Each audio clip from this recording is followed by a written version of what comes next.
السلام علیکم زموږ خوږو لیدونکو د حمیدزي لالي پوره ډاډ کندهاریانو ته وویني چې دوی کومه هڅه کوله یا ځینې ولسوالۍ د سقوط سره مخامخ شوې یا دوی غوښتل چې د کندهار په چار اطرافو کې چې خپله دغه امجوار ولسوالۍ پکې راځي د ډنډ ولسوالي ده داسې در باغپل سا در ارغنداو پورې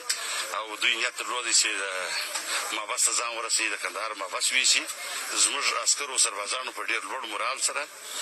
دوی پر شا وتنبوله دښمن دونه نه دی فقط یو تبلیغاتي جنګ روان و دلته ځینې په نظام کې داخلو اشخاصو افرادو چې د پردیو سره لاس یو کړی و چې هغه چیرې هم افشا شوي دي او د صحنې سره غورځېدلي دي د هغو به دا هڅه کوله په ولسوالیو کې سپین ږیرو د لارې سپین ږیري به یې ورستول پرسونل ته چې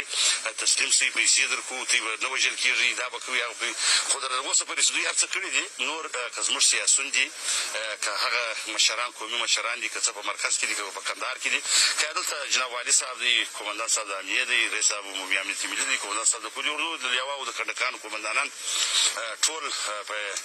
په همغږي سره د نظامي شورا چې د والي صاحب در مشرۍ لاندې ده د دې په چوکاټ کې ټول سره راټول شول نو